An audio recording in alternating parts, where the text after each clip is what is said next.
Bonjour. Alors vous allez me dire, ouais, qui suis-je?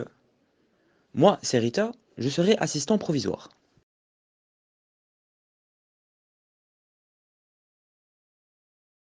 Alors, figurez-vous qu'une partie de son œuvre évoque la ville de New York, notamment le quartier de Brooklyn où il vit.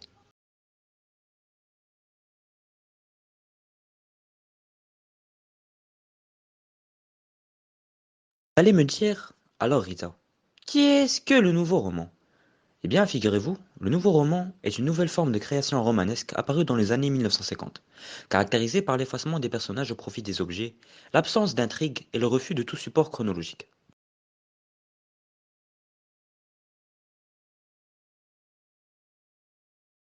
Le livre comprend deux parties: Portrait d'un homme invisible, qui relate la mort subite du père de Paul Auster, et le livre de la mémoire, dans lequel l'auteur expose son point de vue sur des thèmes tels que le hasard, le destin et la solitude, devenus par la suite fréquents dans son œuvre.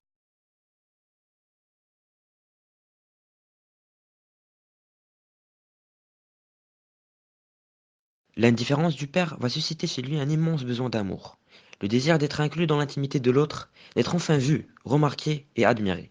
En effet, c'est l'attitude de son père à son égard qui va façonner, modeler, conditionner le fils et son écriture. Ainsi, la blessure causée par le père et exposée dans l'invention de la solitude devient-elle le point de départ de chacun de ses romans. La trilogie new-yorkaise, et vous l'aurez sans doute pas vu venir, est une trilogie de romans. Dans La Cité de Verre, Quinn, écrivain de séries policières au passé douloureux, accepte d'être pris par erreur pour un détective du nom de Paul Auster. Sa cliente lui demande d'enquêter sur Peter Stillman, un universitaire religieux extrémiste, qui vient de sortir de prison et qui a l'ambition d'assassiner son propre fils, qu'il a torturé durant toute son enfance. Dans Revenant, les personnages n'ont pas de nom. Le narrateur les nomme Bleu, Noir et Blanc. Le détective privé, Bleu, payé par Blanc, doit suivre Noir, qui ne fait rien de ses journées. Dans La Chambre dérobée, Fanshawe disparaît.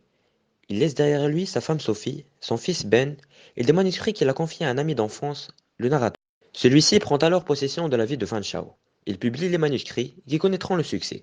Il épouse Sophie et adopte Ben.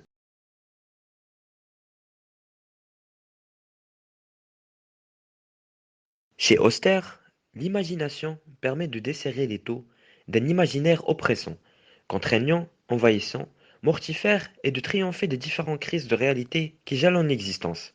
Elle est un moyen de penser le monde et de sublimer la réalité.